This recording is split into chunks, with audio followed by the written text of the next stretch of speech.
Hello my dear friends, कैसे हैं आप सभी। आशा करता हूं आप सभी अच्छे होंगे। आज हम पास्ट कंटिन्यूस टेंस पढ़ने वाले हैं, जिसमें की पहचान के तौर पर अगर हम देखें तो कोई कार्य जो पास्ट में किसी स्पेसिफिक टाइम में हो रहा था, राइट। जैसे मैं कहूँ वह कल शाम को खेल रहा था, तो कल शाम को खेल रहा था, तो ये एक पास्ट के टाइम की ओर इंडिकेट कर रहा है, राइट। और इस तरह के टेंसेस में आप एक बात ध्यान रखेंगे कि जब भी इनमें कोई भी कार्य और कोई भी एक्शन जब स्टार्ट होता है तो हमें स्टार्टिंग और उसके एंड का नहीं पता रहता, इसलिए मैंने यहाँ पर लिखा है कि ये अननोन रहता है, राइट। किताबी परिभाषा की अगर हम बात करें तो जिन वाक्यों के अंत में रहा था, रही थी, रहे थे आदि शब्द आते हैं उन्हें हम पास्ट कंटिन्यूस टेंस कहते हैं, जिसमें हेल्पिंग वर्ब वॉज जो कि सिंगुलर सब्जेक्ट के साथ यूज़ की जाती है और वर प्लूरल सब्जेक्ट के साथ यूज़ की जाती है, राइट।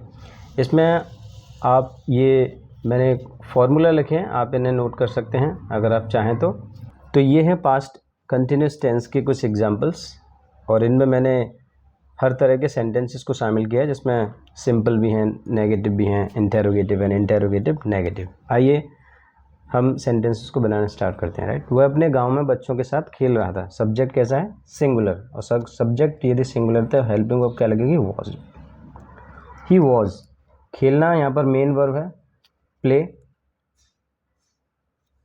रहा के लिए हमने आईएनजी लगाई, जिससे काम जो है कंटिन्यू में पता चलता है कि कोई काम चल रहा था या चल रहा है।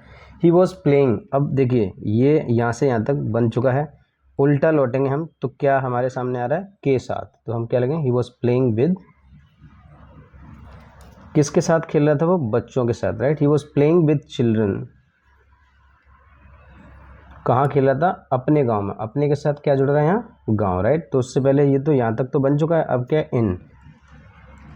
अपने के साथ ही के साथ अपने की हिज, तो he was playing with children in his village, right. तुम कल उनके साथ उसी स्कूल में पढ़ा रहे थे। उसी स्कूल, सब्जेक्ट यहाँ पर कैसा है? Plural, you. हेल्पिंग वर्ब लगेगी वर। पढ़ाना टीच, यू वर टीचिंग। अब पीछे लौटेंगे तो क्या आएगा? In. You were teaching in. देखिए उसी स्कूल, जब भी हम इस तरह से बनाएंगे तो उसी के पहले बनाएंगे। उसी स्कूल का मतलब द सेम, आपको ये ध्यान रखना है, the same. You were teaching in the same school. किसके साथ? विद, उनके साथ, यानी विद देम। कब? Yesterday, right. वे उस स्कूल के सामने नहीं लड़ रहे थे। सेंटेंस नेगेटिव हो गया। दे वर नॉट, लड़ना यानी fight, they were not fighting के सामने को क्या बोलेंगे हम? In front of. They were not fighting in front of उस स्कूल। देखिए यहाँ पर था उसी स्कूल और यहाँ है उस स्कूल, तो यहाँ उसकी पहले बनेगी, तो यानी उसके लिए हम लगाएंगे दैट, तो दैट स्कूल, और उसी होता तो द सेम, राइट। मैं कल यहाँ से जाने की योजना बना रहा था। मैं, आई के साथ इस टेंस में एक बात ध्यान रखनी है, हेल्पिंग वर्ब वॉज का प्रयोग होता है।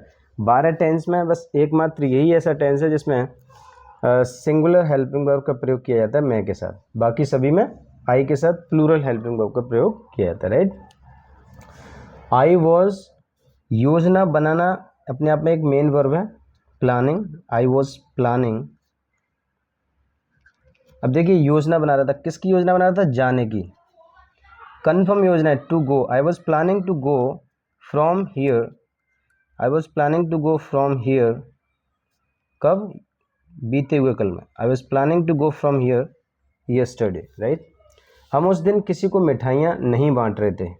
किसी को हम बोलते हैं समवन, लेकिन कब? जब सेंटेंस सिंपल होता तब।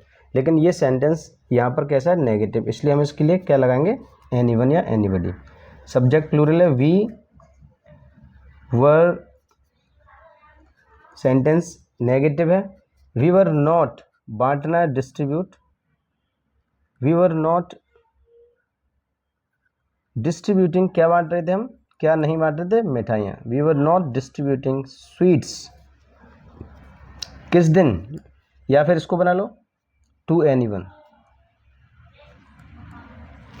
दैट डे, उस दिन यानी दैट डे, राइट।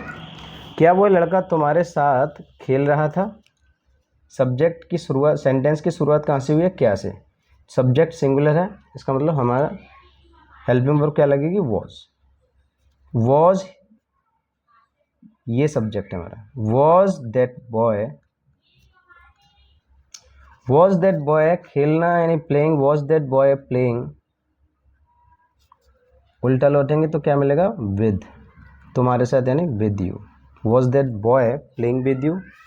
वे अपने स्कूल में किताबें क्यों नहीं बांट रहे थे? अब देखिए सेंटेंस का स्ट्रक्चर इंटेरोगेटिव नेगेटिव, तो वाई वर, इसके बाद सब्जेक्ट दे।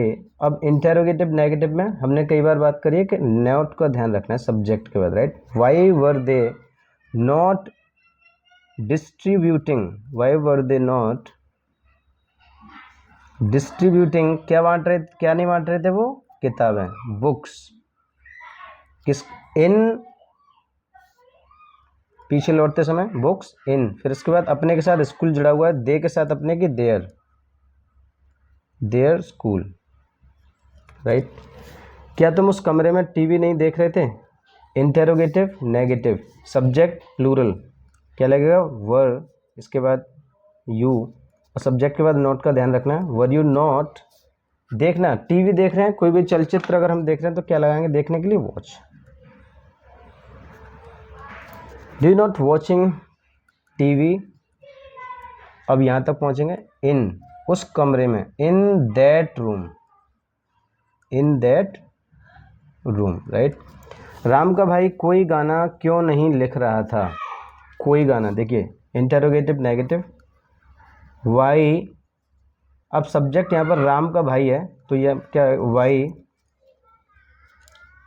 हेल्पिंग वर्ब लगेगी, सॉरी, सब्जेक्ट सिंगुलर तो वाई वॉज, अब subject why was Ram's brother, अब इसके बाद not, why was Ram's brother not writing, कोई गाना है, राइटिंग एनी सॉन्ग। सोहन अपनी कक्षा में कब नहीं पढ़ा रहा था? कब नहीं, interrogative negative, when was Sohan, subject के बाद नॉट टीचिंग इन, अपनी के साथ कक्षा जुड़ा है तो सोहन सब्जेक्ट सिंगुलर है यानी कि ही कैटेगरी में आता है, तो ही के साथ अपने की his, in his class, right. इस तरीके से हम सेंटेंसेस को बनाते हैं। तो मुझे उम्मीद है कि आपको समझ में आया होगा। इसी तरह से हम टेंसेस को आगे धीरे धीरे बढ़ा रहे हैं ताकि हम एक इंग्लिश के सही कॉन्वर्जेशन पर एक समय पर आ सकें, ताकि आपको इंग्लिश बोलने में भी मदद मिले। आज के लिए बस इतना ही। Thank you very much, have a nice day.